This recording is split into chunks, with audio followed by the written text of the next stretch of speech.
Fast and Furious 48 is still a few years off, so this film is the closest that I could get while still applying the basics of film theory.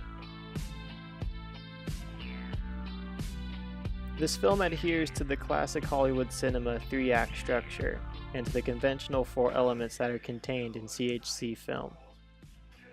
In Act 1, we're introduced to the anti-hero and protagonist. He goes unnamed throughout the film, but is credited as Driver. I don't carry a gun, I drive. Played by the beautiful Ryan Gosling.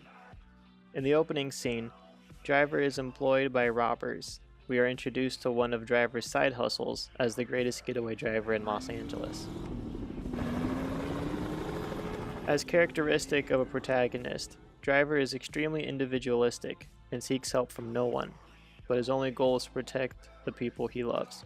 Which brings us into Act number 2, and the beginnings of a couple formation, with Irene played by the equally as beautiful Carey Mulligan. Irene is an on-again, off-again single mother as her husband named Standard. He's in prison. Oh.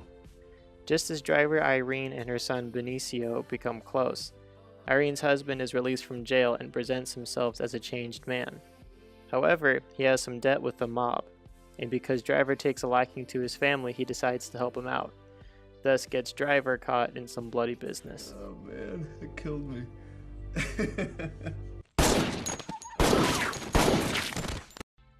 In Act 3, we get a grasp of the moral message, which is good prospers, and that self-sacrifice is the greatest form of love.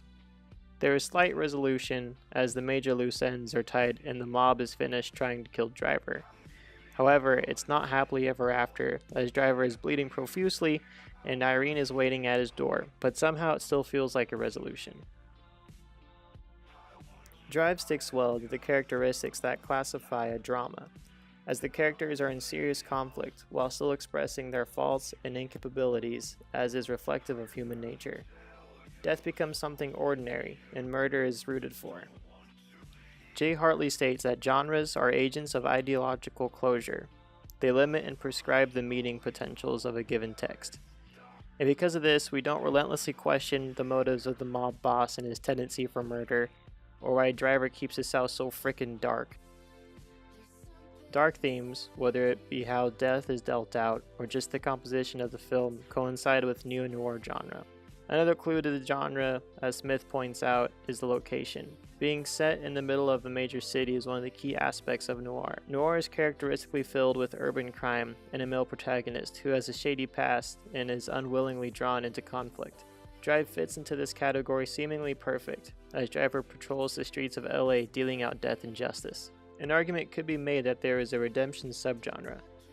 There is the general fight between good and evil, but Driver takes on a lion and lamb persona, caring deeply for the ones that he loves, and stops at nothing to defend them from the forces of evil. Through his sacrifice of loads of money and a relationship, he is able to pseudo-save the ones he loves. Pseudo being because his boss ends up dying. Don't worry. Don't worry. This film primarily relies on continuity editing throughout. Long takes and tracking shots keep us in the spectator position and align with the characters, with most of the focus on Driver. However, there are a handful of instances when stylistic editing is used during emotionally heavy scenes. Nearly every scene with Driver and Irene is filled with long drawn-out silences and little dialogue. Hey. Hi. Either near-death experiences, like when Standard is about to be found half-beaten to death, or deep feelings of love when Driver is carrying Benicio to his house, or scenes of both love and death. These are expressed with the expansion of time, and slow fades sometimes lasting as long as 15 seconds shown here. This allows us time to really process the events that have led up or are about to happen and feel the weight of the emotional pounds in the scene. Roland Barthes, in his photographic paradox theory, fits well within this film. The paradox is that photographs are a direct documentation of whatever was standing in front of the camera, but it also holds a deeper meaning with the viewer of said photograph because of the perspective and experience of the specific person, much like signifier and signified. For instance, when Driver meets mobster Bernie Rose for the first time, both men are wearing sunglasses, hiding their eyes, which are understood as the gateway to the soul. At this point in the film, they both hide the savagery in their characters, Bernie also stands a few feet above Driver, showing his power. At the end of the film, both men sit seeing eye to eye, knowing what either man is capable of doing. These scenes can either be taken away as they are two men wearing sunglasses, or read deeper to understand the true symbolism. Laura Mulvey's theory of the male gaze is prevalent in this film, but I think is challenged slightly. Positioned with Driver, most of the film we see through his perspective. There is the clear sense that Driver sees her as subordinate, but she is not seen as over-sexualized. Throughout the film, there is hints of a strong and hard-working woman who don't need no man, but is quickly taken back as she needs the help from the men in her life.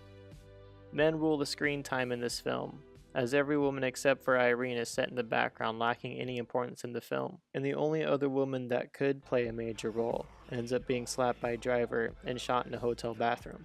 One of the biggest icons in this film is Driver's scorpion jacket. He wears it on and off during the film and plays a prominent role in identifying Driver. It is given context at the very end with a quick reference to the story about a frog and a scorpion, but it plays a greater role than the one line given. At the beginning of the film, his jacket is dirty but white, which I believe is mirroring Driver's purity, until he finally kills a man in front of Irene. A small splatter of blood shows him stained, and as the killings continue, he accumulates more blood on his jacket until it is covered with multiple people's blood, including his own. I believe this is to show that Driver is no longer as clean as he used to be, but there is still goodness, as much white still shines through the blood. This film is a wild ride full of extremely graphic deaths with blood and brains and horsepower-filled chase scenes and mobsters. Under analysis, I found that this film is packed full of iconography and a greater dialogue on good versus evil. After reading Laura Mulvey's theory about the male gaze, I realized how minor a role women play in this film and wish Irene would have had a stronger part. I have a much greater appreciation for the techniques that were implemented in this film, which created deeper meanings than the picture on the surface.